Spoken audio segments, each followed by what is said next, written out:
On this episode of the podcast, I sat down with Hamilton Souther. Hamilton is a really fascinating guy. It was really a pleasure for me to sit down and talk with him, pick his brain a little bit. He's a super interesting guy. He went down to the Colombian Amazon, I believe he said in 2001, so over 20 years ago now. So I think really kind of one of the pioneers of this work, and he founded one of the original ayahuasca or plant medicine centers, which is called Blue Morpho.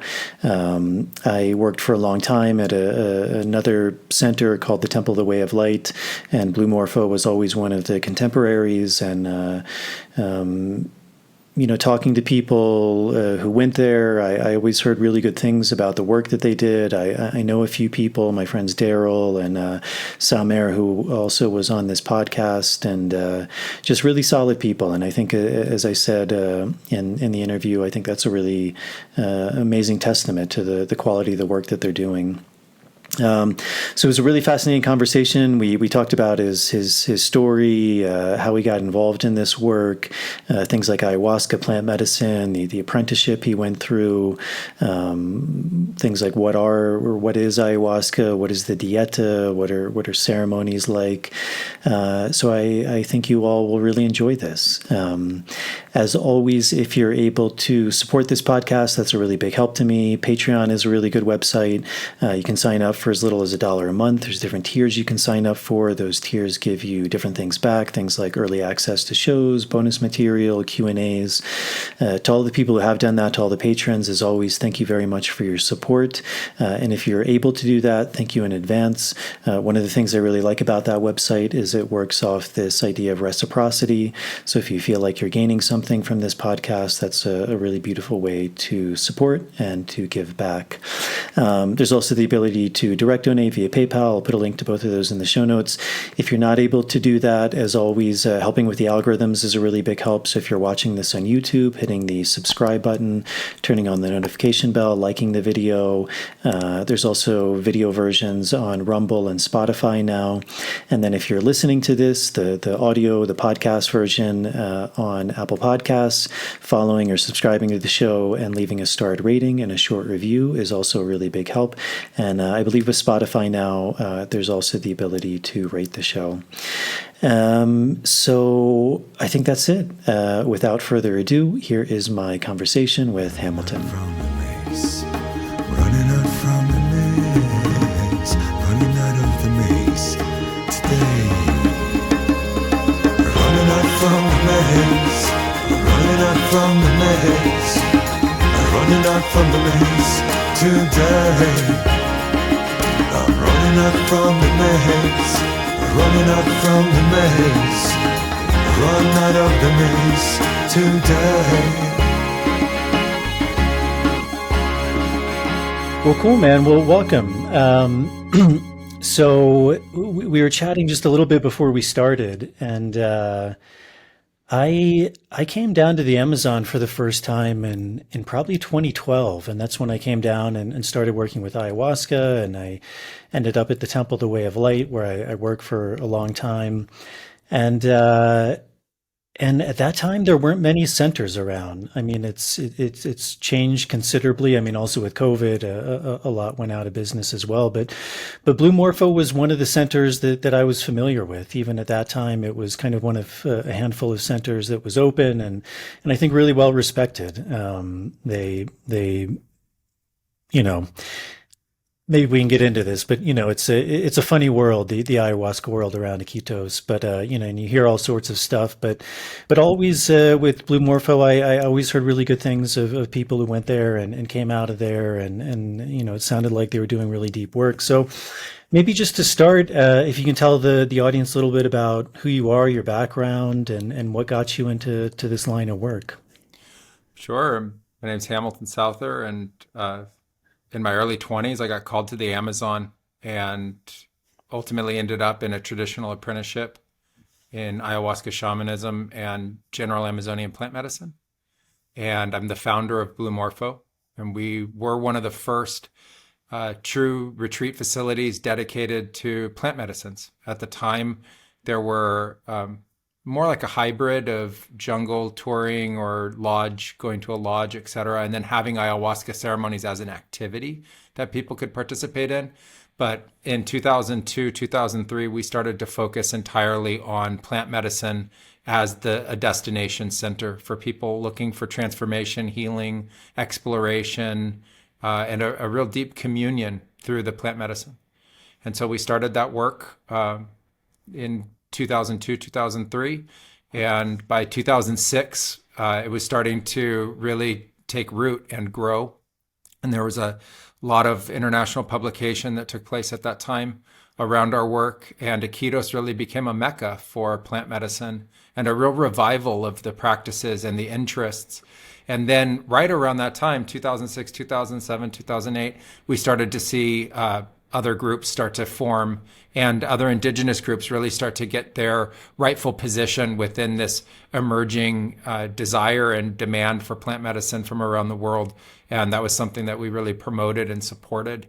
And it's been an incredible journey with Blue Morpho. It's a real honor to have been trained in the traditional ways and to learn the practices and to gain the respect of the community as a center and as a continuation of that culture. And yeah, it's been really a tremendous honor and a gift to be able to be part of it. So you came down to the jungle in Iquitos in 2002. That was when you first came down there? Yeah, my very first trip was in 2001. And then in 2002, I was there full time. And at that time, I mean, just in the last few years, there's been a real kind of flourishing of people talking about plant medicines and ayahuasca and very much in the West, even this kind of psychedelic assisted therapy, people are calling it a renaissance. But in 2002, there was very little information or even just cultural awareness of plants like ayahuasca or even concepts of shamanism. So how did you, how did that even come into your worldview, your life? Yeah, I studied anthropology in high school and college. And the year after I graduated, I had my own awakening. And during that period of time, I started to experience altered states from a sober state. So without the use of plant medicines or any other kind of ingestion. And in those states, I actually had visions, and the visions were very prophetic in the idea that I was going to go to the Amazon, or I was going to go to South America, to Peru, and that I was going to ultimately find this apprenticeship. I really didn't think much about it. It was really more scary than anything. I didn't know how to relate to that kind of an experience. And then I, through a series of synchronicities, got reintroduced to shamanism outside of the anthropological studies, but as a way of explaining what was happening to me. And really through reading about South American accounts of people going into apprenticeship and Asian accounts and as well as African accounts, it became aware to me that I was really having what in a traditional society would be a traditional calling to apprenticeship. And so it was an anomaly because I was an outsider and I was a foreigner, and this was happening in the United States. But in terms of consciousness and in terms of transformation and in terms of my age, it was actually really well documented that when people have those kinds of experiences and spontaneous awakenings in traditional cultures, the shamans typically look at them and see if they're a candidate for training. And so when I read that in the books, having already been introduced to anthropology, I thought, okay, at least there's something here that I can grasp onto and understand. This isn't an anomaly that's happening to me. There's a multi-thousand year tradition and history of this. And so I rooted in that, and that's how I turned to shamanism, not just as a study, but also as a way to describe and define what I was going through. And I went to the Amazon really thinking that probably nothing would happen. You wouldn't, find the apprenticeship. People really aren't there waiting for you. There aren't these shamanic lineages that have these deep visions about what's going to happen in the future. That's all got to be fairy tale or sci-fi, or it's being made up. So I really went with doubts, thinking probably more likely I wouldn't actually find or fulfill what was sort of in those visions or in those dreams. And on the contrary, it actually turned out the way that I had seen, which was mind blowing in its own right. And then that forced me to root in the practices and really believe them and accept them and understand that now that was enough to sort of get me into the calling, and that was enough to get me into the training. But now I needed to train and really dedicate myself to those medicine practices. I know some of these things can be a little hard to describe, but when you were younger and you were having these shamanic initiatory experiences or outer body experiences, how would you describe that to someone who that may just be something that's completely out of their worldview? Like what was going on that made you realize like something is happening to me that's different that I can't necessarily explain through my own cultural context? Yeah, I mean, the first case, it started through lucid dreaming, and all of a sudden I was out of my body and I was having a lucid experience where in that I recognized that I had met some kind of energy that would be described as a spirit or an entity in shamanic cultures. And it was very aware to me in that scene that, in that dream scene, that was real. And then I thought I would just wake up in my body like normal, like you just wake up and you go about your business. But instead, I found myself at about ceiling height over my body. And then in the very next moment, I was in my body again, waking up. And it was very lucid, very clear, and, very aware. That was sort of like a first kind of experience. And then after those experiences, in very quick succession, like over the course of just a month to 6 weeks, I would be just sitting and all of a sudden in like a deep meditation that was spontaneous. And then the meditation would turn completely lucid. And that was also spontaneous. And then in the meditation, there would be otherworldly beings and they would be communicative, and that would also be spontaneous. And I would, like I say, in the lucidity, it's like right now, you're able to converse, you're talking, you're in an altered state. You don't know how you got into that altered state. Sometimes you question if you're ever going to come out of that altered state, when it's very early on. And then I also at the same time became very aware of presences and energies around people. It's kind of a heightened state of awareness that people talk about, but, you sense an energy in the room. You sense that there's something else there. It could be completely made up, but instead you actually receive information from that thing, and then you corroborate that information with other people. And, there's no explanation for what that thing is, but it's giving you some kind of factual information. And so that's like another kind of experience. Another example, and this is like a great example, is I was in a meditation, and all of a sudden I was in sort of what would seem like an outer space kind of scene. There's not really Earth context. It's sort of stars and stuff out there, and you're just kind of in this visualization. And then these sort of animals show up. There's different animals. It's common to traditional shamanic culture that those things exist. And they start telling me that I'm going to go to Peru. I had no plans to go to Peru, like literally none. It was not on my radar whatsoever. And they say, you're going to go to Peru, you're going to become a shaman, and you're going to have to go. And I respond, I don't have any money. I have no money to go.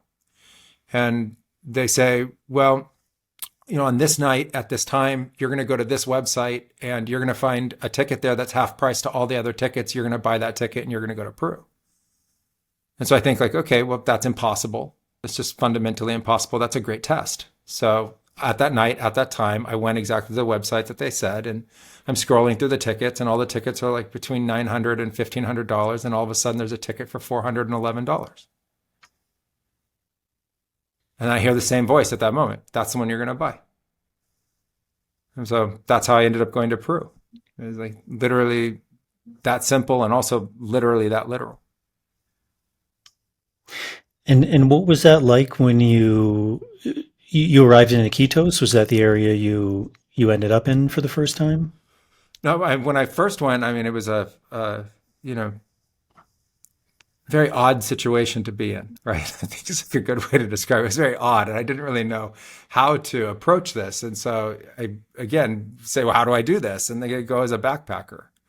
So I got a backpack, and I say, okay, well, where am I going to go? And they go, well, do a journey every day. And in that journey, we'll tell you where to go next. And so I did that. And through that experience, I was guided basically where to go.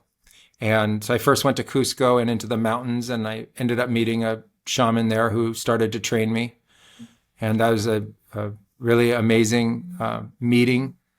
And then I was taken in a San Pedro ceremony we did there in a vision, kind of an aerial view of the country. And it was only later that I realized that that was the exact path I took to ultimately go into the Amazon. And the vision ended in the Amazon. And that's ultimately where, I had the ceremonial experiences that showed me that that's where I would stay and train. And so I just literally followed the Hansel and Gretel breadcrumbs until I found what I was ultimately looking for, which was a place that was going to accept me and train me. And it just happened to be in a very remote part of the forest, really at the edge of human habitation. And out there was a great elder who took me under his wing. And in the folklore, which is really pretty amazing, he had visions for over 10 years that I would be coming. So they saw at some point somebody who looked like me was going to show up and that they were going to train him. And, ultimately that turned out to be my story in their lives. And what was that experience like, showing up in the jungle? At that time in Peru, in the Amazon, as you said, you had some like jungle expeditions, places like Manu, where people would go and do bird watching or go on, little adventures down the river. But there certainly wasn't any sort of culture of people coming from abroad and working with plants. So what was that like culturally for you? Just being in the middle of the Amazon with these people and I would imagine going through some pretty intense experiences on your own. Yeah, the total experience. The first trip turned into my first ayahuasca ceremony, and that was both the most beautiful and most intense experience of my life. And the end of it was where it actually became beautiful. Before that, it was terrifying and overwhelming. But at the end of it, everything became beautiful, and there was a real awakening of consciousness. And I saw that that's actually where I was going to apprentice and where I was going to stay. And that led to a series of really big questions like, well, how do you live out there? There's literally no roads, no electricity, nothing. Where I was told I would live was the last, beyond the last inhabitant. So it was going to be go inhabit this, uninhabited forest and start to live there. And somehow that's going to turn into an apprenticeship and learning these ways. It seemed like a pretty overwhelming concept at that time. And so it started pretty, fundamental in just physical reality. Like, well, how do you live out there? Well, you have to get permission.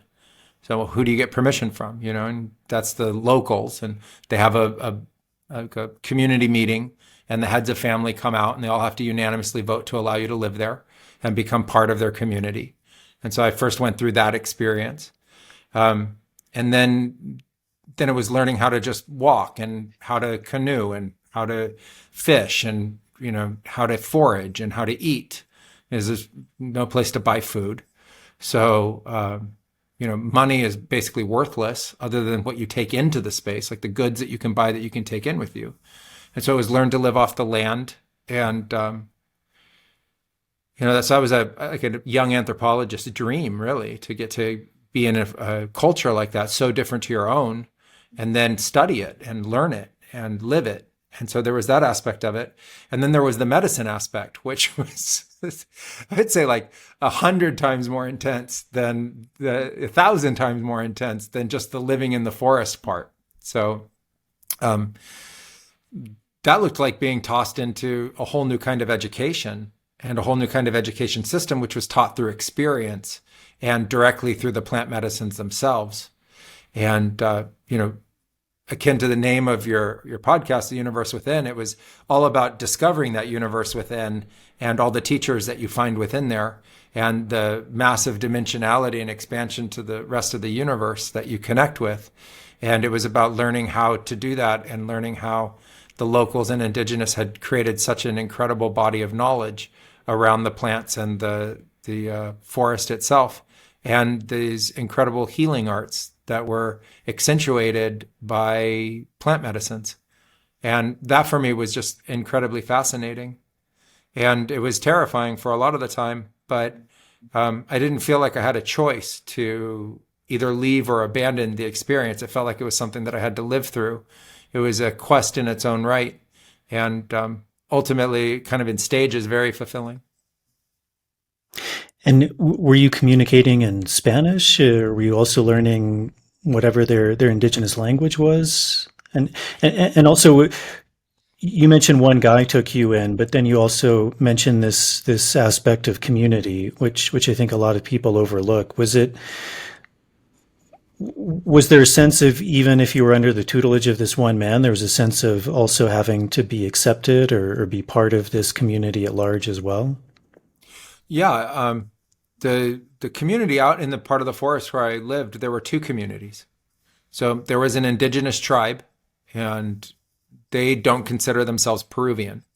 And then there was a Peruvian town, but by town, they call them caserillos. They're like a collection of families that live along a part of a river. They don't really have like a centralized locus of town. So it's like on every two bends of the river, there's another family homesteading.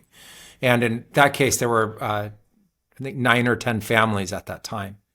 So that was the community. There were maybe 75 to 100 indigenous, and then maybe 40, including children, or 50, including the children of what would be considered Peruvian people living out there, living a frontier's life, living entirely off the land.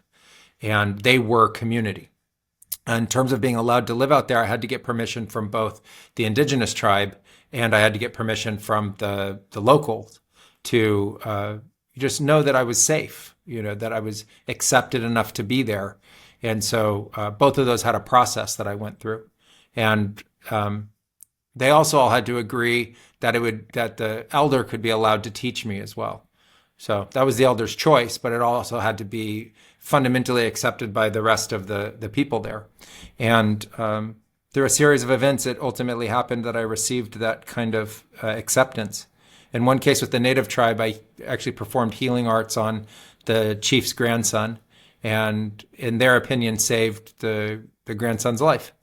And so for that, I was accepted and elected as for that period of time, that part of the tribe's sort of lineage of medicine and healers. And so I was allowed to stay there and do that. And when they had people that needed support or assistance, they would bring them to us and we would help them.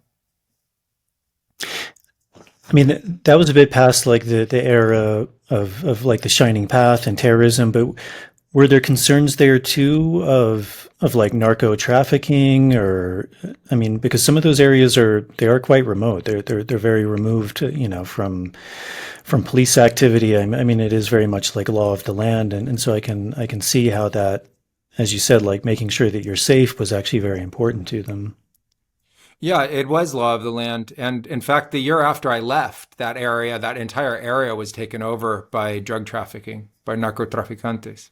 And I haven't been back because of that. It was deemed no longer a safe place to be able to go. It was truly that remote. And so it's been, I don't know, 15 years since I've been there. So can you describe that kind of training that you went through, that initiatory process, like what that looked like, what that entailed, what you were basically doing during that time? Yeah, traditional apprenticeship is a really well-defined process. So first you participate in plant medicine initiatory experiences, and the elders look at you, and they're now from a lineage of many, many generations of practitioners, so they know what they're looking for, as like a recruiter would. And then on the plant medicine side, there's really two processes. One is the visionary plants, and the other is the non-visionary plants. And the non-visionary plants are taught through a process called dieta, which are these purifications and fasts that you go through while you drink the plants. And you learn directly from the plants under the tutelage of the master shaman or médico vegetalistas. And so they don't use the term shaman. That's a Western sort of supposition on them. They're called médico vegetalistas. And so what they've learned is that there's a way to directly learn from the plant. And if you don't already know how to directly learn from the plant, then they say you're not ready to be initiated. Like that would be a test that they would give you. It's like, do you actually know how to learn from the plant directly? If that sounds like a foreign concept to you, you're not ready to be initiated. If that seems like an impossibility to you, you're not ready to be initiated. So they have these tests that they take you through. And in the visionary plant medicine, what they do is they have a pattern of time that you drink, that you participate in these healing rituals and ceremonies. And they give you fundamentally copious amounts of these visionary plants. They give you like a large amount. And they supersaturate you with them. And then they test you in every single possible way until you gain dominion over every single possible reaction to having been given these very large amounts of these plants. And so that could be like learning how to contain yourself. That could be learning how to not go into psychosis or mental discomfort or turbulence. It could be about learning how to guide and direct the visions themselves. It could be learning how to perform healing arts before the plants kick in, so you don't have to rely on them when they're turning on, which can be a very difficult time that we call onset. And it could be under incredible duress. And so it's like a series of tests of virtue to test your strength, to test your courage, to test your wherewithal, to test your centeredness. And they're just testing you, and they're expecting you to grow during that process until you gain all of the skills necessary to be able to be a sacred carrier of those medicines, and within yourself know how to conduct yourself under any kind of circumstance. Because during your healing practices, you may face any kind of circumstance. And so it's a very holistic approach to teaching you experientially, where they basically force you to go through an entire laundry list of every single possibility you could imagine. And then you learn how to deal with it. And you finally graduate when you can deal with every single possible scenario that they throw at you. And so then they say, okay, well, yeah, you've mastered this. And then they give you a title. And the title they typically give is called maestro in Spanish. And it means teacher, or it means person who's now graduated to go practice. It's sort of like getting your medical license, like being a doctor. So that's fundamentally the practice. And then during that time, you do mini dietas. And there are different lineages that say how much time you have to be in dieta. But in our lineage, it was about mastering the understandings. So it could be, a shorter period of time or a longer period of time, regardless of the apprentice, just depended on how well that they mastered that experience. And so that was really the process. And then at the same time, there's the other part of it, which is learning how to identify the plants in the forest, because not everything's grown in a garden. So most things are just growing naturally in the forest. So you learn how to identify the plants, what kind of plants to use, what parts of the plants, how you create dose, how you create the medicines, how you prepare them, how you diagnose, how you create different kinds of healing programs for people, and how you ultimately use the forest as that pharmacy. And so kind of all those pieces combined is training. What do you think is that balance? Because it's a really interesting topic, and also that idea of initiatory experience. It seems like in many cultures that's been lost, but there are certainly in the Amazon there's cultures that still have those. If you go to, for example, Gabon with Iboga, there's these ideas even built into the archetype of how you would use it. Something like the death ceremony, and as you mentioned, this idea of ingesting copious amounts, which really seem to be bringing the organism close to this state of death. And it's this interesting thing, because it seems like a lot of these initiatory experiences were trying to mimic qualities of death on the psychological level, but also on the physical level, like really bringing the body close to the state of death. What do you think that line is, and how do you think a master, a maestro, really gauges how they bring that person to these points of whether it's near physical death or mental emotional death, spiritual death? What is that? I think gauge, because I think for a lot of people they listen to that and they're like, that's crazy. Like they're almost trying to kill someone, like they're bringing them close to that point of death. And yet it seems like there's so much wisdom there. There's so much emphasis on this dying process, which I think is something that's often kind of overlooked. I think first, as a philosophy, death is a source of unknown and tremendous fear.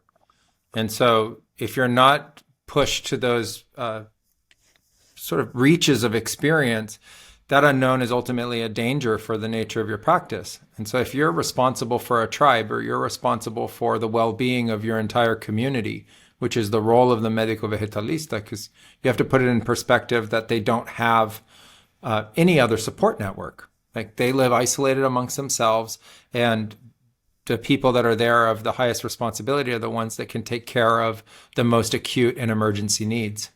And so that's the role of the maestro. And so they get pushed to that edge, and in some cases, like truly into near-death experience and what could be seen beyond that edge. You know, it's an odd concept, because in the West we have an idea that death is very like black and white, like you're alive and then you're dead. But they seem to think that there's this big gray zone where you're not fully dead and you're not fully alive, and you can go one way or the other, and you can spend a lot of time in that gray zone. I think that that's a fundamental aspect of understanding the nature of consciousness, and understanding the nature of who we are beyond the context of the ego. And the nature of our ego just roots ourself in our self-awareness and I am. But there's a vast exploration of consciousness and connection to the other that is ultimately occluded from us, from the ego. And so I think they push that aspect of the development to get you past that nature of fear, and then also awaken an aspect of your consciousness that might be dormant or latent to that like ever intense presence of ego. And so that's just considered a natural part of the training process. And ultimately, the way that it is conducted, at least in the Amazon, is in an understanding of how toxic the plants are, and basically ingesting a certain amount of toxicity to a point that could cause a fundamental crisis for the body, for you. And you have to be willing and accepting of that nature to be part of the tribal societies and the way that they understand, this phenomena of life. I don't think we can take our Western concepts and apply them, because it's a foreign concept to them, what they're trying to ultimately accomplish. They don't think they're killing anybody. Like, they're saying the opposite of that. We're awakening this person to being alive. This person's only half awake. This person is going to become awakened, and we have to push them to their life, not to their death. It's like literally the flip opposite concept. And they say when they're there, they're not going to be dead. Watch, when they come back, they're going to have an unbelievable story about what that was like. But it's all going to happen on the other side of the thoughts, I'm dying. So I'll ask them, like, what happened? And they'll be like, oh, I thought I was dying. And then at some point, those thoughts shut off. And they'll say, yeah, you were still thinking. You can think you were alive. You can think you're dead. That's thinking. Did you get past thinking? And what happened when you got past thinking? It's like, oh, I was different. Like, that's different. And they go, okay, how? Like, how is it different? What did you see? What did you find? What did you discover? What was important there? And so there's this tremendous understanding of purpose. And I think because they've done these rituals for so long, unbroken training of this for thousands of years, that they understand the elasticity of that time. Right. So I've never actually seen from their own maestros an apprentice die. Right. Physically, like, that's it. I've heard of it. But I've never actually seen it. So you wouldn't know what actually happened or why that would have been caused. In our lineage, the plants that could cause death were held with such a respect and reverence that they would never be used in a way that to cause death. So most of the visionary plants can't be overdosed, but there are some of them that can.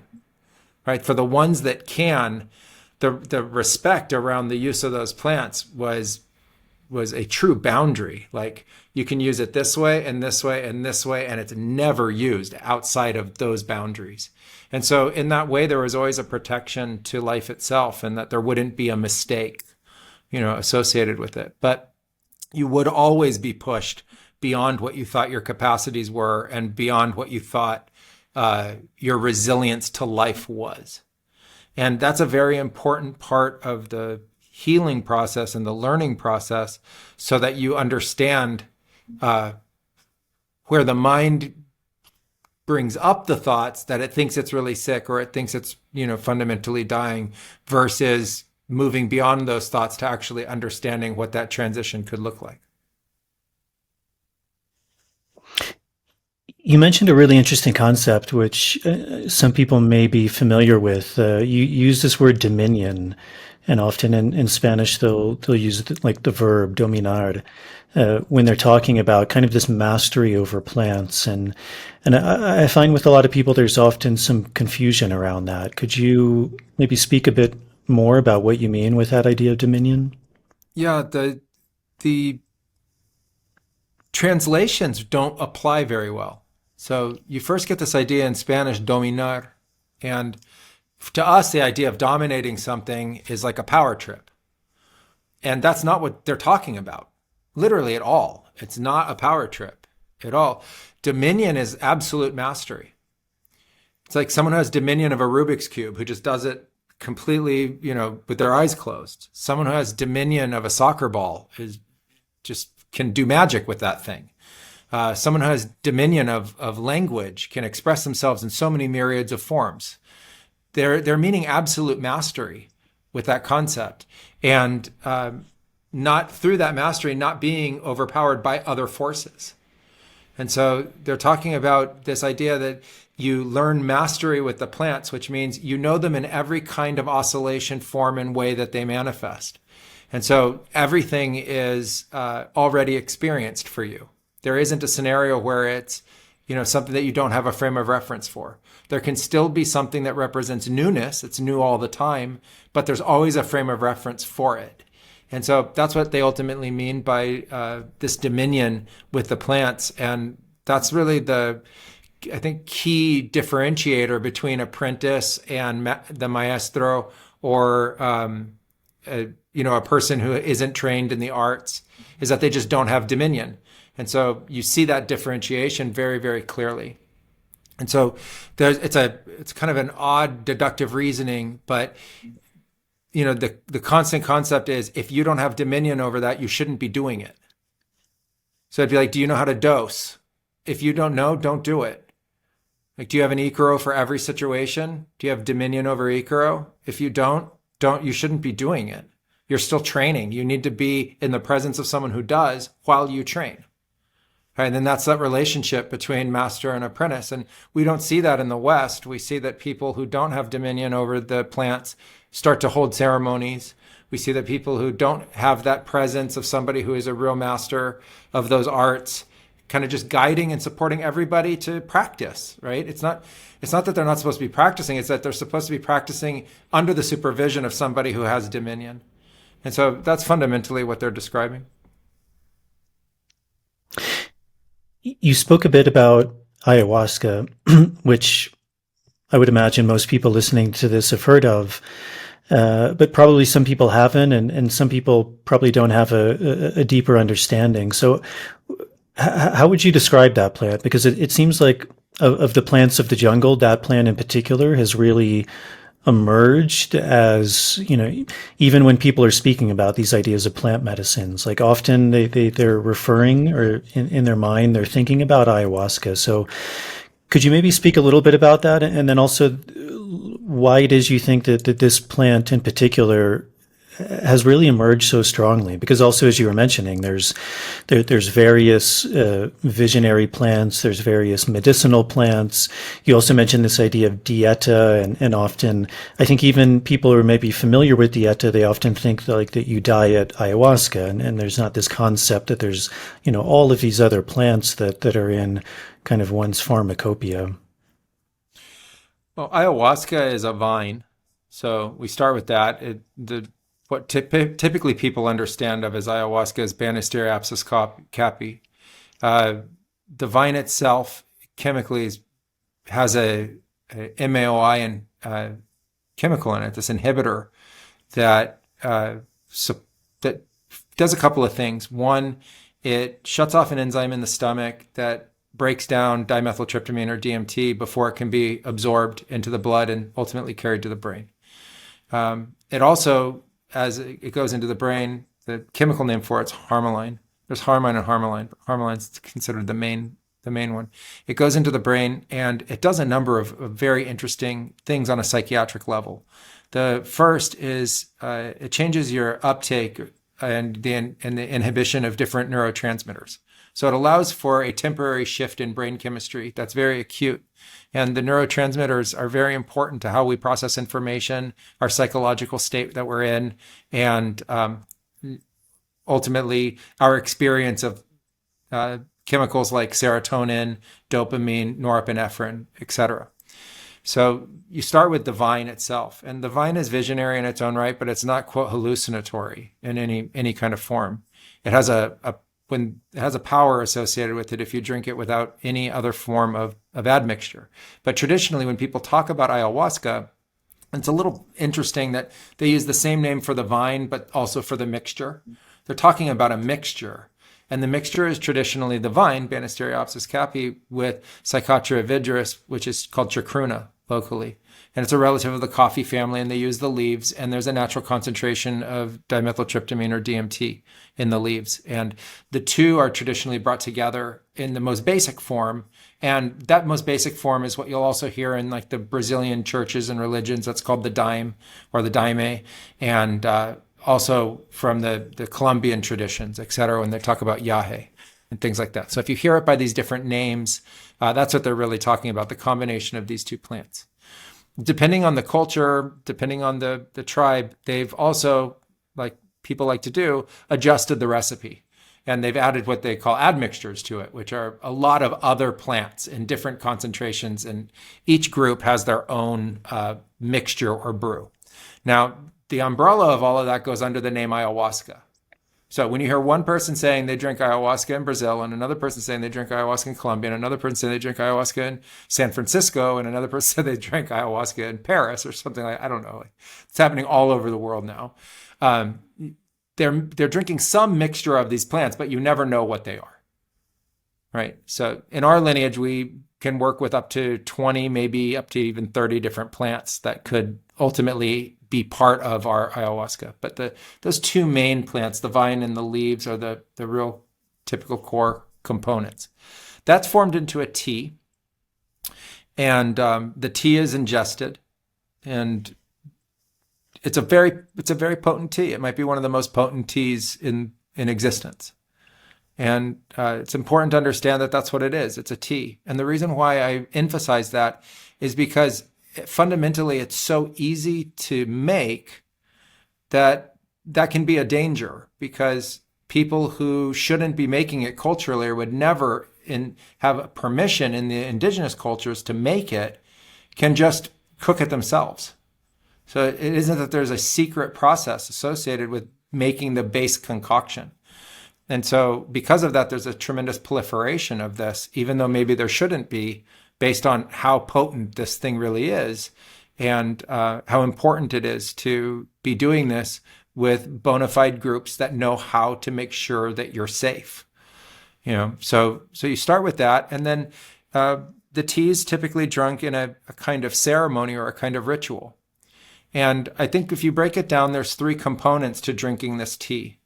The first component is a psychiatric component, which means it's going to work directly on the brain in terms of your brain chemistry. And there's been scientific studies that are done that have proven that some really interesting effects take place. Like one, afterwards, people are more receptive to their own serotonin, which is a mood balancing and stabilizing, chemical that we have. It's also typically serotonin manipulation is like the key to our psychiatric drugs. So there's a psychiatric component to it. During the experience itself, there's, in conjunction with the DMT, this experience that people describe as like lightning, like their light body or their energy body turns on. And when that happens, all different kinds of symptoms of other kinds of mental illness and disease often are eliminated. So there's this process, this change to brain chemistry, but then this awakening of experience. And during that period of time, you can really feel like your body is made of energy and the energy is shifting and changing and the vibratory state is changing. And it seems like it vibrates at a higher and higher and higher rate until all of a sudden it opens. And when it does, depression, the heavy weight of life, anxieties, PTSDs, addictions, those things can just vanish. It's a miraculous, transformative thing. So that's sort of the psychiatry. The psychology of it is really interesting, that during that process of having the substance in you, people go on a journey in vision. They have a visionary experience. And that visionary experience is really psychology. Like they'll talk about processing their life, and they'll talk about going through places of blockages and stick points or traumas from their past, or they feel like a life inventory happens and these releases take place where they actually get past the things that were really bothering them or creating fixations. And that's really in their story. That's really about how they identify with themselves in life, what's happened to them along the way. And people have a capacity to shed an incredible amount of discomfort, difficulty, etc. And then on the positive side, you see people have a tremendous ability to make life improvement decisions.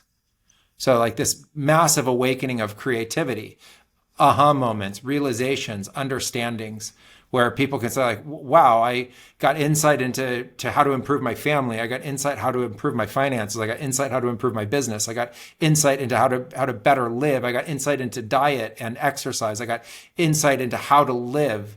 That can take place all at the same time. And so that's really kind of like the psychology of it. And then I think the third component is this mystical / spiritual component that is also quite common, where people have direct experience of all different aspects of spirituality, mysticism, and religion. And that becomes very awake and very real during that period of time. And you can also experience this supernatural intervention that helps the psychological and the psychiatric part of the experience. So people say that these otherworldly energies, or these heavenly energies, or these astral energies, or these spiritual beings, or these entities, or these aliens, they have lots of different names for it. In the Amazon, it's important to understand that goes under the entire umbrella of what they just call spirit. So they just say, oh, the spirits. And in the West, they've broken it down into all these different categories. So there's this interaction that becomes energetic in its nature, and it's not so abstract and not so mythological. It can be literally the plants that are around you. You're drinking in the forest surrounded by trillions of plants. It could be coming from the plants. You could feel like the whole jungle is supporting you in this transformation, and it's consciously aware of you, and you're consciously aware of it. And it knows it's helping you, and you know that it knows it's helping you. Like, these are commonalities that people describe. And so that kind of gets put into like the big understanding of this mystical, and it goes all the way to people having direct experiences of saying the ayahuasca is sentient, that it's a kind of consciousness. It has its own history and awareness. The medicinal plants of the forest are awake and alive, and that people can interact with them, and you can receive healing and benefit from that. There's an understanding of a supernatural component to it, that there's something more to source, or something more to the universe, or something more to God. People have an ability to really awaken to those kinds of experiences. And the combination of all of it is called drinking ayahuasca. And so I think fundamentally it's going through that process of participating consuming ayahuasca and then going through those experiences, that is sort of the umbrella of the entire experience. You had mentioned this idea of translation, like even with these words of dominion or dominard, and um, how do you find this process, which is something very interesting, because you were speaking about even just this one brew, this tea of ayahuasca, encompassing so many different aspects of spirituality, of healing, of mental wellness, of physical wellness, of communion with spirit, with other plants, with animals. And it seems like in the West, we don't have something that we can necessarily like directly translate, like, oh, that's that. And that's what it does. Like we say, well, religion is maybe one thing and going to the doctor is something else, and communicating with plants, that's just something kind of foreign. But even if that was something that was in our culture, that's something else. And it seems like with ayahuasca, what you're saying is there's all of these different things under an umbrella of this one plant.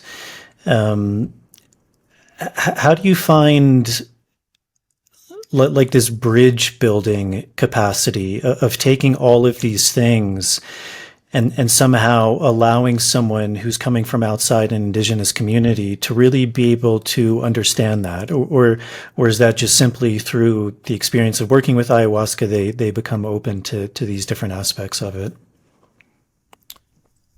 I think that's really the art of how somebody engages with the plant, what they know, and how they engage with the people that they work with.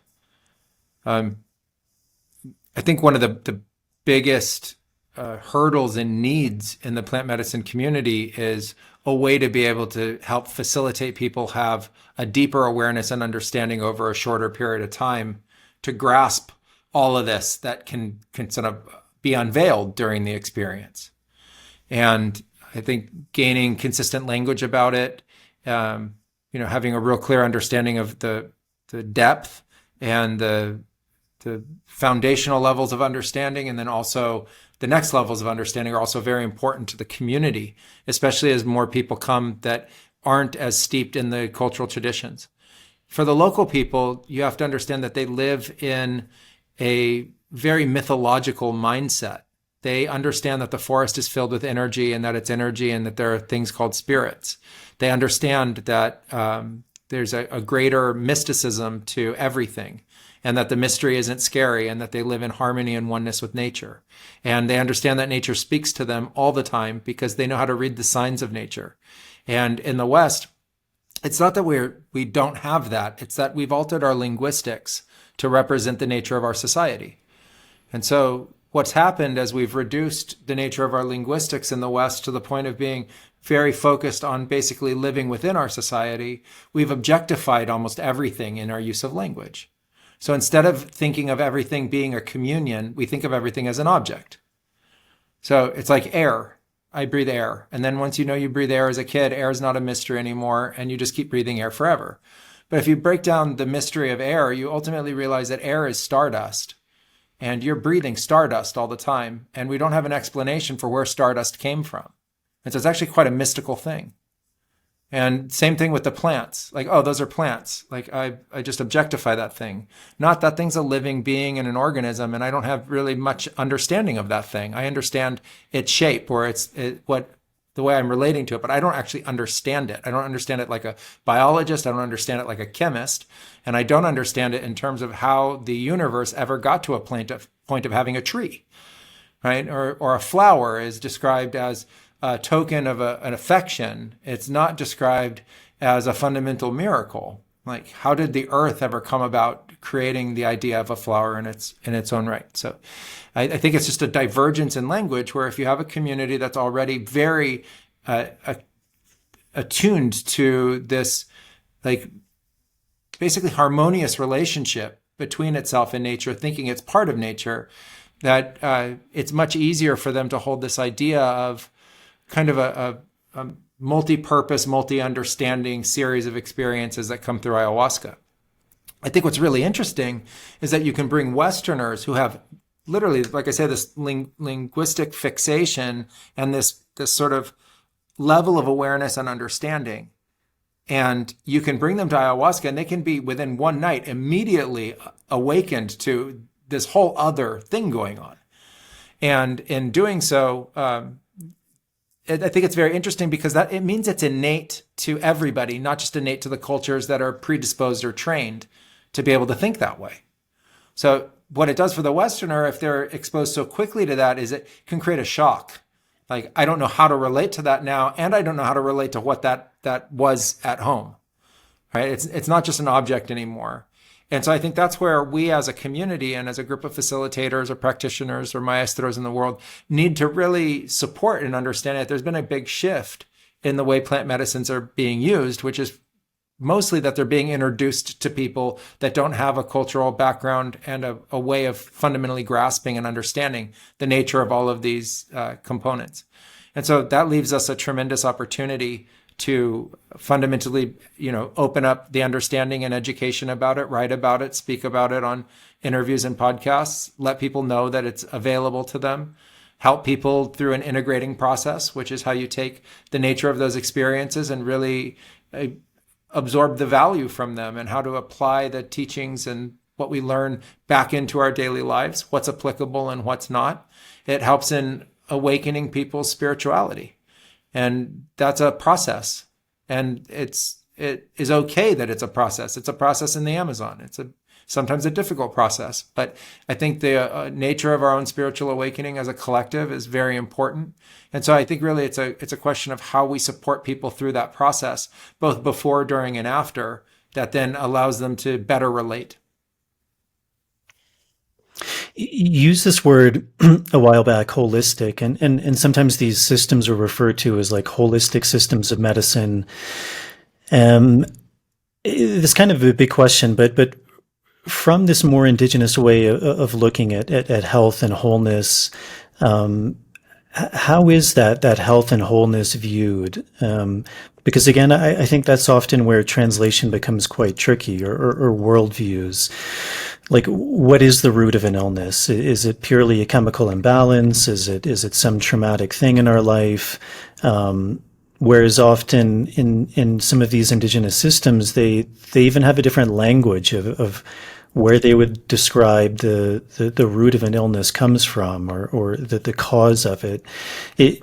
Is there a way that you can kind of describe maybe more of that holistic side of where they're viewing some of the imbalances or things that are not in wholeness or originating from, in a way that maybe a Western person wouldn't necessarily think about? I think that it starts in a more expanded understanding of what you are, not who you are, but really what you are as a phenomena, or as a miracle, or as an organism. And so there's an idea that you are first and foremost spirit. And spirit to them means a kind of energy. And your spirit is not isolated or different to your body, but it's a recognition that nobody else has your body. And so it's like a unique signature to you.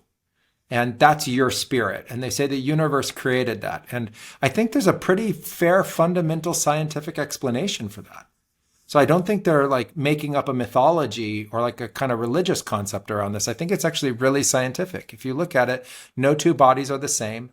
No two bodies have the same history. No two bodies are made of the same matter.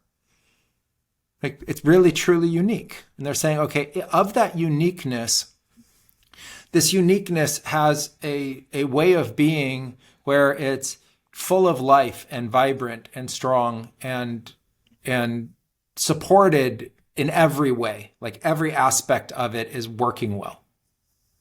And they would say that the body and the spirit and the energy and the brain mind and the heart all have to be in this state of what would be both normal function, but also very high level function and balanced function.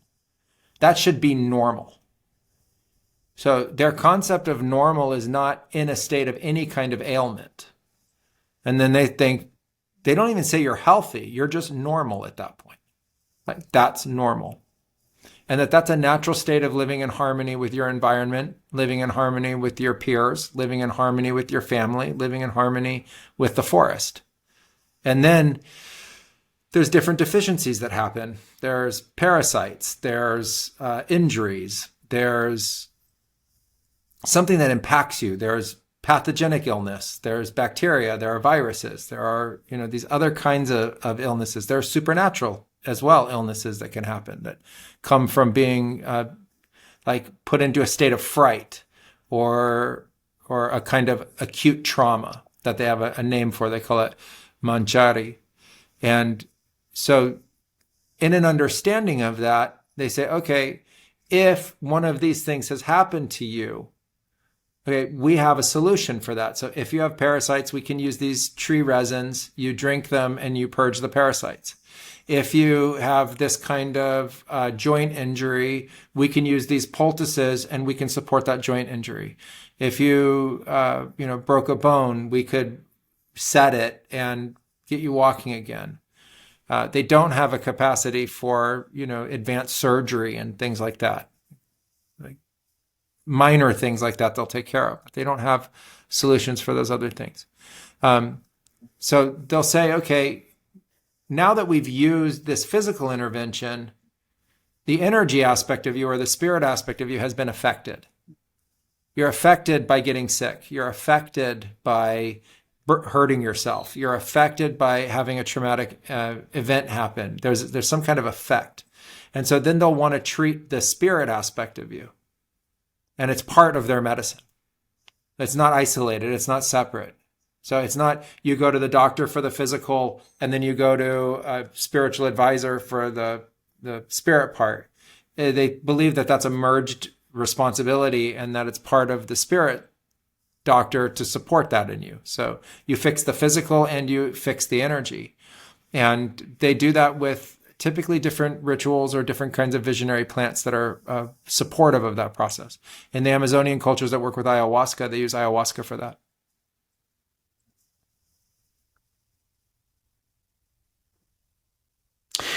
Why do you think, I'm sure since 2002 when you first came down and now we're in 2023, you've seen a huge surgence of interest, especially in ayahuasca. Why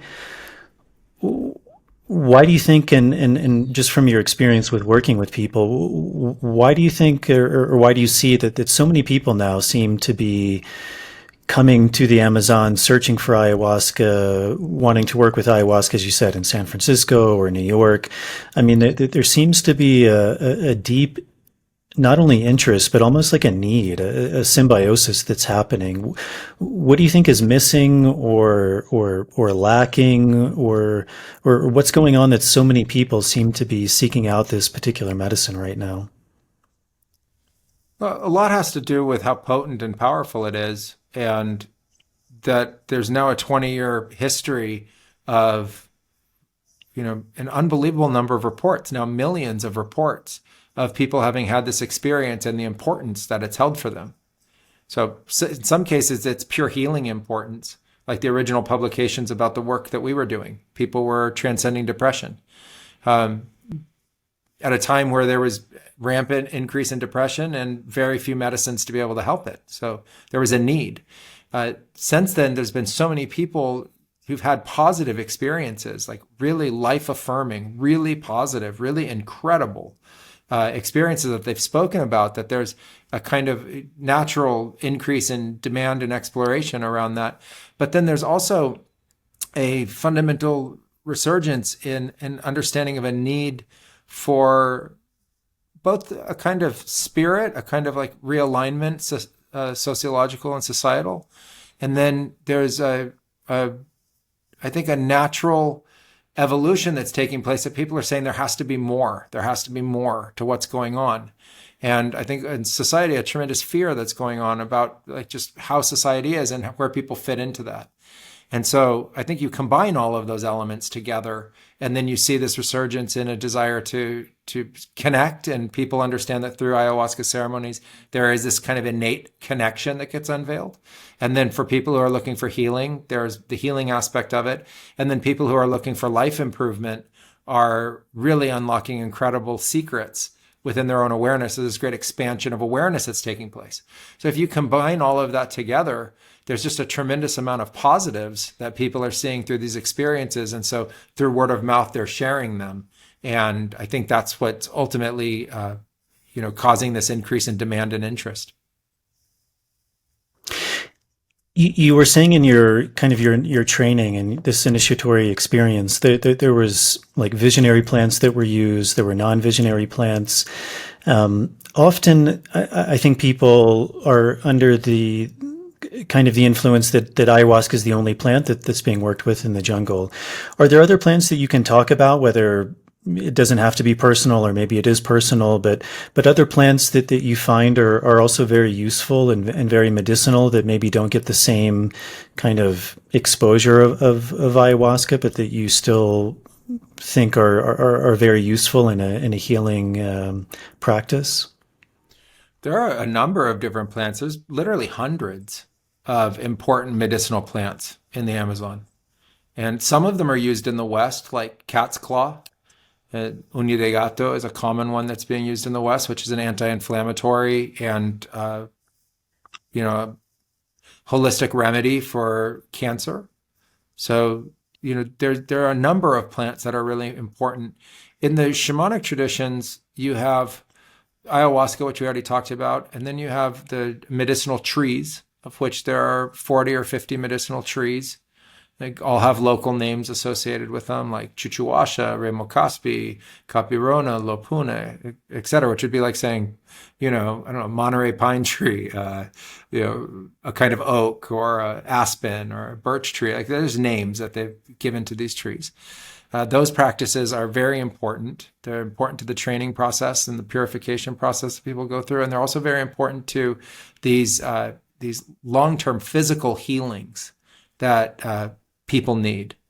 And so we actually at Blue Morpho have a dieta center where we offer these different plants, not just ayahuasca, but we actually offer the different dietas, and we offer the ability to work with these other plants. And it's a very deep and profound experience, although not visionary typically in the hallucinatory sense. So in the visionary sense, they're very profound for people, and tremendous kinds of transformations and healings take place while people go through it. And there's also tremendous awakenings and understandings and transference of information and knowledge. You'll hear about the sanangas or sanangos. So there's Chirik Sanango, Uchuk Sanango, and then there's many other names, Lobo Sanango, Achuni Sanango, etc. But Uchuk and Chirik are the two that are most typically used. So the Sanango dietas are also incredibly powerful and something to be very held with a tremendous amount of reverence. They are very powerful. A lot of people who've gone through those with us say that they have consistent life change from them for years. So they set their intentions and they go through it, and it might take 3, 4, 5 years to fully process in their life everything that they intended, and that their life just doesn't ultimately gain stability again until all of those changes are made, and then their life flourishes. There's an interesting tradition that uses mapacho tobacco, which is not the same as pipe tobacco. Pipe tobacco is Nicotiana americana, and this is a Nicotiana rustica. It's a different plant. It's like tobacco. It's about 6 times more nicotine than your normal tobacco, but it's used ceremonially, and people use it for healing all different kinds of illnesses, as well as doing dieta and purifications and purges associated with it. So all of those plants are part of the healing tradition. And then there's other ones like chanca piedra that's good for kidney stones and gallstones. And there are different grasses, these pampas they're called, that are used in teas. There's ahosacha that's used when you're having a cold. There's sueldo con sueldo when you have a joint injury. There's many, many anti-inflammatories that are incredible just absolutely incredible in the Amazon that come from different tree barks and the roots of different plants, and you combine them into a tincture and you drink it, and it's as it has as much function as taking anti-inflammatory pills, or even more so. So there's literally hundreds of plants that are of tremendous value, and I would hope that over time they would be both created or farmed in a sustainable way, and that they would also become part of what people use and recognize as medicine. You spoke about in your own process this idea of doing dieta to learn more deeply and experientially from the plant, and that's something you also offer at Blue Morpho. Can you speak a bit more about that? Like, what is a dieta? What does it entail? Why someone would do it, and who, like, what kind of candidate that would appeal to? Sure. To start, there's three main groups of people that do dieta. So the first are people that are learning. The second are people that are ill, that are actually sick with something that they're trying to heal and get over. And then the third are the people that are they're like really training. They're training to be shamans. And so you learn from dieta. There's the healing aspect of it, and then there's actually training in the shamanic aspect of it. So if you find yourself in one of those three categories, it's an incredible thing to do. And I would also open it up that it's an incredible practice for weight loss as well, and learning how to come into harmonious balance with the body. So it may not have the main mindset from the Amazonian perspective, because they don't really have the idea of obesity and the traditional use of the medicine, so they don't think of it that way. But if you have a problem with maintaining your own weight and maintaining your own health from food or food addictions, etc., this can be an incredible practice to make a pattern disrupt. It's not a yo-yo diet. It's not a 9-day weight loss fad. It's not that concept. It's actually a really deep communion that takes you into a very direct relationship with a plant that's going to become an ally of you and provide you extraordinary support to help you fulfill your intention. So if your intention is to learn how to have a more harmonious relationship with food, that dieta will help you ultimately achieve that. So I would think that could be, something that could actually help in Western cultures, obesity, as a way of actually retraining our relationships to food and to weight. But again, this isn't about vanity, nor is it about, a beach body, et cetera. This is really talking about something very, very deep to you about your health and well-being.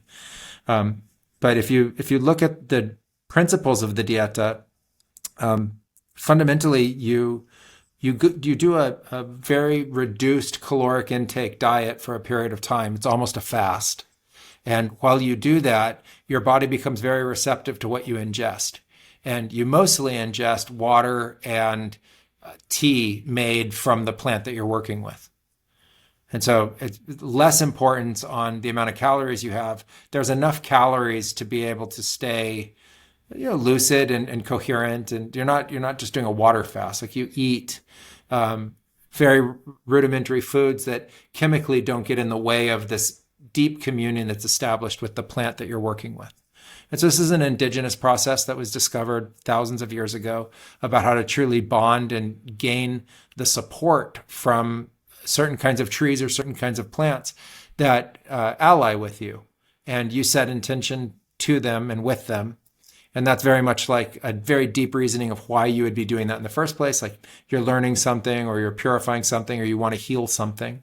Like, you could have a gastrointestinal illness. You could have a joint problem that you just doesn't get healed.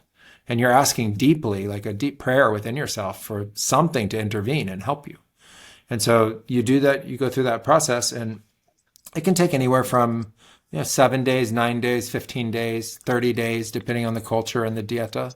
The shortest are anywhere from 6 to 9 days, and the longest I've ever heard about are a year long or longer. And during the dieta time, you don't have salt, you don't have added oils, you don't have added condiments, you don't have added spices, etc. And you just eat these very rudimentary series of foods. And you drink the plants, and you really are in a deep state of meditation and communion with the forest, with the plants the entire time. It's very relaxed. It's very calm. It's supposed to be that way so that this subtle essence of this plant has a way to actually be able to help you and heal you. And typically the plants that are used in dieta are known to have medicinal properties in their own right. So they're not only used only in dieta, they're also used in other ways. And they have this medicinal property, and you're asking not only for the medicinal properties in a Western medical sense, like I took that supplement, I'm ingesting these properties, but you're also asking for this supernatural aspect of it, or its spiritual aspect, its energetic aspect, to ally with you and create healing. And it's part of the traditions in Amazonian medicine that not only is that real, but it's repetitive and consistent, and that support is part of their medicine. You spent a big part of your life training in these traditional ways and practices, and being around indigenous people, learning these very old systems of working, which I think is really beautiful, because there's a lot of wisdom there. There's a lot of knowledge that's been passed down over countless generations. One of the things that's really happening with a lot of these plants is they're very rapidly moving out of their kind of indigenous environments, as you said, into San Francisco and New York, and very much now being synthesized, and kind of also falling into a particular way in the West that we work with these, which is through this psychologized model, often referred to as something like psychedelic assisted therapy. What are your thoughts on that? Like, what do you see the potential benefits of that being, and do you see potential drawbacks, and what are those? Well, first of all, it's happening. And so I think with any kind of massive expansion of interest, and need, there's going to be an evolution that takes place, and you have to accept the evolution. So I think of it as you have the indigenous, you have the MD, PhD side, and sitting within that is a massive global culture that is seeking a kind of intervention, experience, and healing that doesn't fit within those two boxes. And because of that, I think we have to embrace and understand that this is now a true globalization of the use of these plants and of these practices. And when that happens, that is a call to everybody in the community to now provide education, and now to provide wisdom around it, and safety protocols and practices and standardization. And so in alignment with that, we've created the Blue Morpho Academy to start teaching the nature of these practices outside of the traditional lineages and outside of the Western medical systems, so that people actually have at their disposal the information that they need to be able to safely and professionally engage with these plants, or know how to find an appropriate sitter, coach, facilitator, or master facilitator, and include the training programs for people to embrace these new roles that are going to come out through the psychedelic renaissance. And so I think we have to actually embrace the fact that we can't respond with a reactory model. It can't be that we now create an opinion about the fact that this is already happening. It's happening everywhere. And so we have to actually now support the nature of the fact that it's happening. And the way we can do that is by supporting the indigenous tribes and their cultures, and being grateful to them for having been stewards of this medicine for so long, and being grateful to them for having shared it outside of their pure tribal lineages, which is why it's now expanding through the rest of the world. And they made that decision, and they made that decision when they saw their culture was dying. And they saw that they needed to share it with people who had interest, and it just happened that the people who had interest weren't born in their tribes and didn't have the same skin color. But they had interest in their heart and in their soul about this, and they saw the benefit in it, and they told the indigenous people that they were of incredible value to themselves as a unit and as a tribe and as a nation of indigenous, but also to the rest of the world. And they helped rekindle this incredible love for these ancient practices that have survived to today. And so I think there will be regulation and shift in law and change. There will be a huge burst of science that will now be applied to it, including machine learning and AI to perfect and change the molecules. And then it's going to be put under the same umbrella name again. Well, an ayahuasca pill is not ayahuasca, and an ayahuasca analog is not the same thing as ayahuasca, and they're all called ayahuasca. Right? And so I would like our academy to put out an incredible amount of education and support the people that are really interested in this to get the kind of training and the understanding that they need to have this be considered a bona fide form of treatment and medicine and embraced, both in the medical side and also in the unregulated side of using supplements and supportive things that people do over the counter or with themselves, or that they, have the ability to use all different kinds of herbs and medicinal plants and things like that in the form of tinctures and teas, and that they would understand how to be able to use them. And so I think this is an opportunity for us to embrace this transformation and change, come to it with an open heart and an open mind, know that not everyone will treat it with the same level of reverence and respect that it really does deserve, but that doesn't shadow and color the fact that the majority of the community does. And that we don't have to focus on the negative edge cases. We need to focus on the corpus of knowledge and understanding that is still held within indigenous traditions and cultures, and the people that have helped expand on that and now provide a kind of standardization associated with it. And so that's what we hope to achieve with Blue Morpho Academy. And we also hope that many other people in the community embrace that same line of thinking and really support that level of professionalism, safety, and excellence that I think the plants deserve. And how would you describe your role as a maestro, as a curandero? Because one of the things that obviously is very different, as we were talking about, as this work goes out into a more Western context, especially in that clinicalized or medical setting, is one thing that's very absent in that setting is someone who would be described as a maestro, a curandero. So how would you describe that role you're in? What are you doing? What is a maestro doing? What is a curandero doing in that ceremonial space? And like what is the function, and why for you is that also an important aspect of this work? The role is diverse. And one of the reasons I think it's fundamentally important is because it's been important for so many generations and traditions that there's a reason behind it. And there is a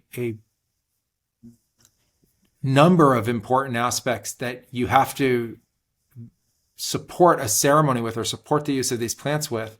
And without that, there's something dramatically missing. And so it starts with a complete understanding of what everyone could go through in the room. You're the only person who has that understanding. And in terms of safety and potential, emergency intervention, you're the only one with the training to know how to intervene appropriately in these altered states of consciousness. So it would be an equivalent to like having an emergency happen during a surgery, and you don't have any surgeons there who are trained to know what to do from a long lineage of understandings that have been passed down of generation after generation after generation, seeing literally every scenario that is ultimately unveiled through these healing processes. So one is just the coverage of understanding and training that you go through. The next is that you actually have a real active role in the management of the ceremony itself. So it's not that you give something and in essence, like you handed over a tea, a person drank the tea and your roll's over. On the contrary, your roll just started. So first you have to know how to dose, and no dose is the same. And you have to be able to read the other person and know from them the appropriate dose. And like I said earlier, traditionally, if you don't know how to do that, you're not supposed to be serving. So you first start there. Then once you've served somebody, you now start to oversee the nature of the experience. And fundamentally, it's your responsibility that they stay in the visionary realms, not just in the physical space, but in the visionary realms, in a safe, contained series of visions and experiences. And that takes an enormous amount of training to know how to do that.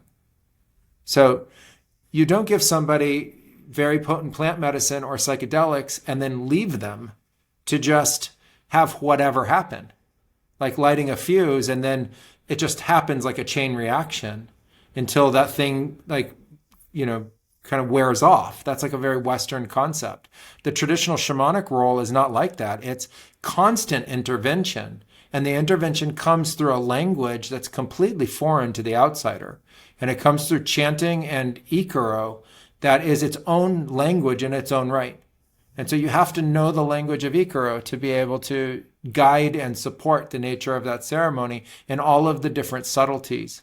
And I've tried to describe it before, but it's like in 10 seconds of ikaro, you can have as much information as an hour speaking. You can communicate into the ceremony hours of what it would take to say word, word, word, word, word with ikaro. And it's a language that the maestros developed over, again, thousands of years and have passed down generation after generation after generation. And so there's the nature of that language and knowing how to do that and support that. There's a energetic room management that is very important if you do ceremonies with multiple people in the room at the same time. Because there's a phenomena of energy being shifted and exchanged between people. And you have to know how to manage that and not have that happen. There's all the different crisis managements, meaning like you have people going into altered states of consciousness, and you have to know the state that they're in and how to move them from one state to another, to another, to another, especially if there's ever a point of difficulty that somebody goes into. Like these are just the beginnings. These are just the beginning pieces of it. As you get deeper into the practices of the medicine, there's the specific energies that are found within the visions themselves that you know how to guide, create, and direct, which actually cause the kinds of transformation and healing that you're looking for. So in the Amazon, it's not, I gave them a cup of ayahuasca, and because I gave them a cup of ayahuasca, they received healing. It's, I gave them a cup of ayahuasca, and then I connected them with this kind of spirit and this kind of energy and this kind of being and this kind of plant and this kind of animal and this kind of divinity and this kind of support. And because of all of that combined, the person received that healing. Right now, somebody could say, oh, well, that's just mythology. That didn't really happen. But then you ask the participant and they're like, oh yeah, in my vision, I saw this thing and then I saw this thing and then I saw this thing, and it's in the exact order that the master shaman presented it in. And then you hear in a group of 20 or 30 people who did this together, they go, but wait a second, during that time, he was doing this for me. And the other person says, no, I was getting this. And the other person, I was getting that. And then you hear that from 20 different people. And you ask the master shaman, were you doing that for all 20 people at the same time? And they say, yeah, I was. That's exactly the art that I perform in that room. And then they say, well, how do you do that? And they say, well, you have to be trained. It's not something you can just put in words and describe. You have to actually be trained in those states of consciousness that make that possible.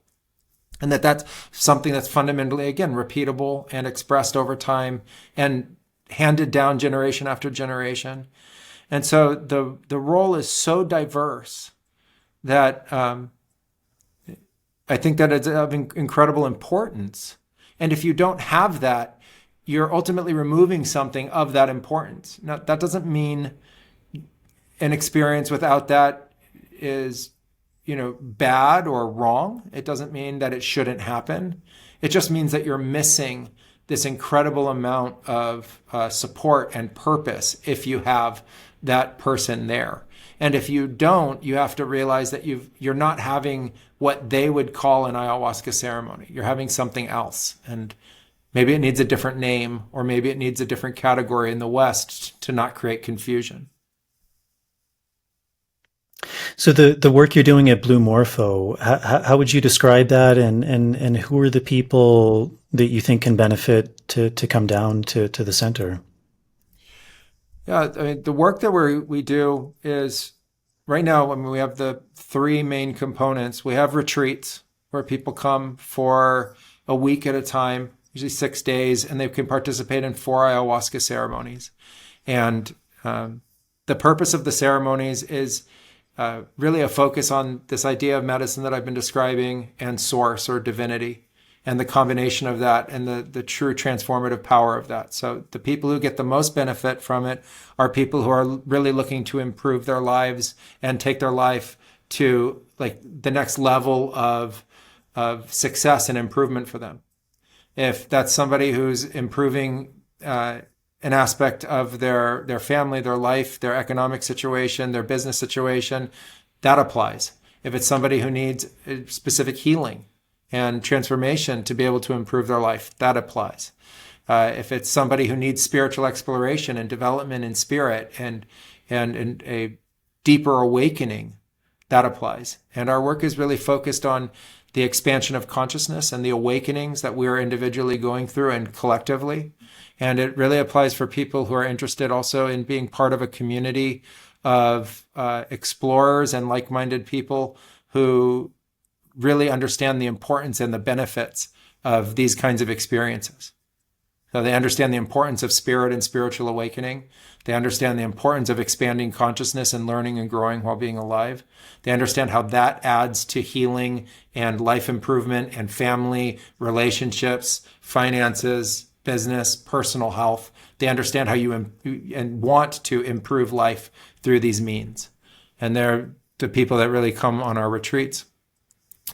The other aspects of our work is also dieta and coming for these purifications, which supports all the other things that I just said.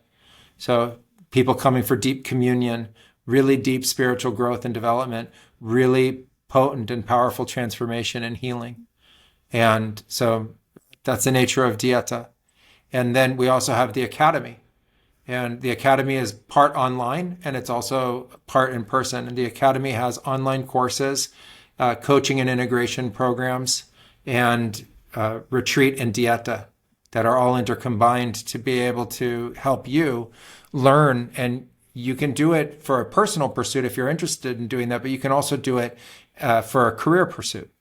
So if you're interested in just really going deep into your own practices, having your own plant medicine or psychedelic practices, etc., it's great for you, but it's also great for you if you're interested in being a professional sitter or coach or facilitator. And if you really do master all of those roles, the potential to be a master facilitator, which would be the equivalent of a master shaman. And so those programs are just starting now, but a sitter may take 3 to 6 months, depending on how much of the skills you've already amassed through your life up until now. And a coach would be 1 or 2 years, 6 months to a year to 2 years, depending as well on how much you've learned in terms of mentoring and coaching already, like being a life coach or mentor, a success coach or mentor. And to bring plant medicine into that and be certified, you have to already be a coach or you have to take other coaching courses and pass those as well. And then a facilitator can take 1 or 2 years, and a master facilitator could take 4 to 6 to 10 years. What do you think are qualities that are important if someone is looking to work with something like ayahuasca? Because there's so many options out there now. What do you think are some of the good things that if someone is out there and looking and taking in all this information, like things that you found from your own work that are good signs of that someone is going to receive good quality work and be in a good environment? I think on the personal side of it, for the bond to you, if that's a good fit, it requires having the experiences and feeling called and feeling like you really resonate with the kinds of energies and experiences and the stories that people talk about and have. I think for working with any kind of plant medicine, you have to know that you're service oriented and that you like to be able to support and be there for other people. The role of the sacred healer or sacred doctor, et cetera, is very real. And so it's part compassion, and it's a love and dedication to the practices and the medicines themselves, the experiences that people have, supporting people through those transformations. So I think you have to know that you're giving in that way, and that you're also very patient in your core in terms of interacting with people, because it's typically a long process. And it's not just an instantaneous transformation. Usually people go through their own processes in the psychological part of that journey as they awaken.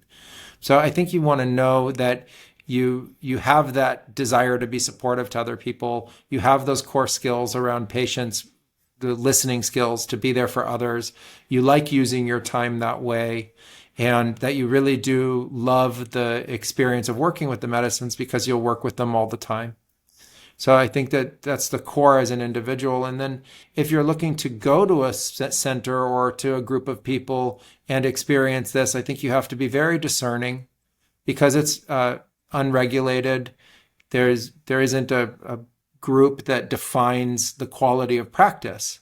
And so because of that, a wide variety of the quality of practice out there. So while everybody might be saying that they have great mushrooms or they have great ayahuasca or they have great other kinds of visionary experiences for you, you need to really understand if you resonate with them. And if you bond with them, if you resonate with them, if you feel good with them, if you feel like you've gotten your questions answered, and I would ask questions if I had them, if you feel like you're being listened to, if you feel like they're interested in your safety and well-being, and you've heard testimonials from other people who have been there, and you look at them and you resonate with their energy as well, that I think you have a really good chance of knowing that you're in a group that you're going to harmonize with, and that will ultimately be positive for you. Yeah, great.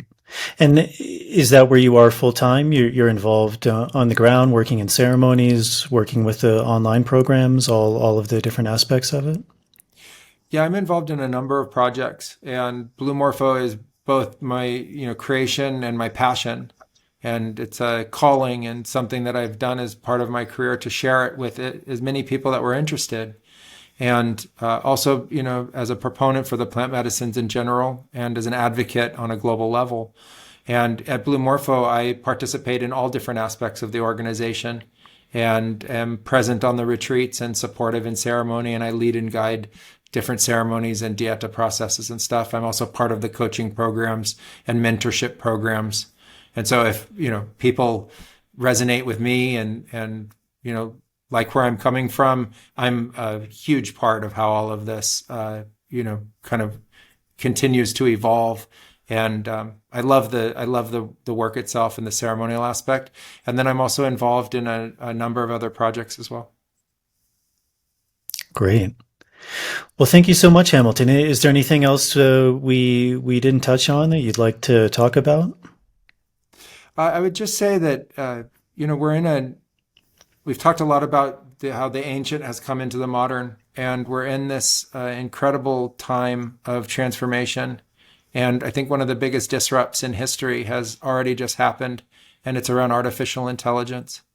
And we've been discussing plant spirit intelligence. And I think we have to look at all of the different kinds of technology and just to be very aware of this expansion of consumer artificial intelligence and what's going on in the space. This is the biggest disrupt that has happened that anyone has ever described in terms of technology and transformation for us, in terms of how it will transform society.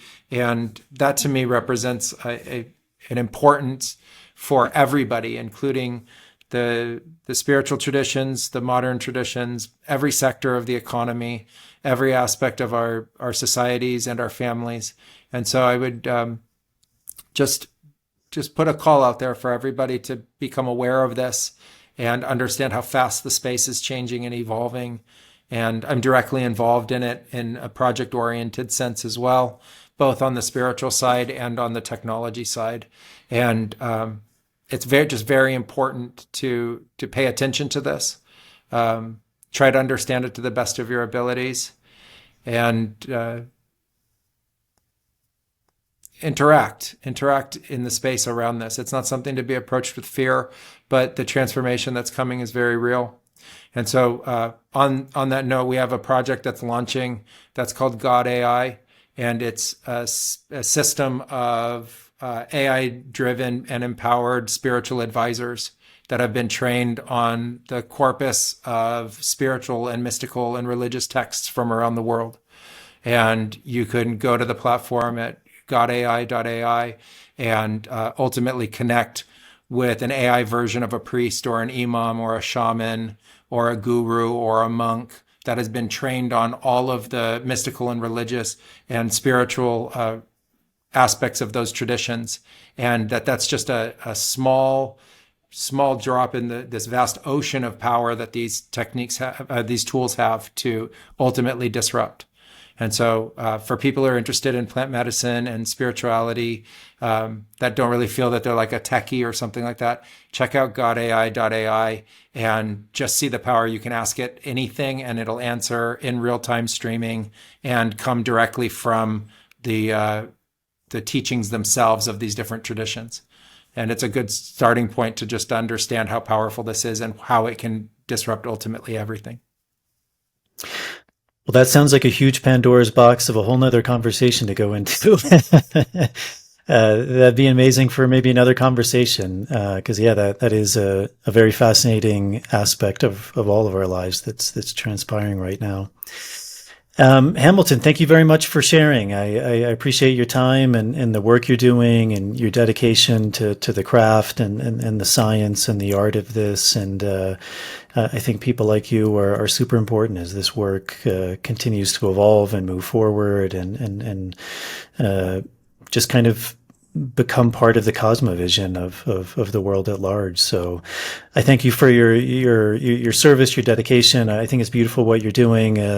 As I said before we started this, the people that I've talked to who've been to Blue Morpho, who've worked there, they're solid people. So, I mentioned Daryl and I think, Samer, maybe who you also know, he was on the podcast, and, everyone I met has been really, really stellar people. So I think that's a really good sign to the work that you guys are doing and a testament to yourself. So thank you, my friend.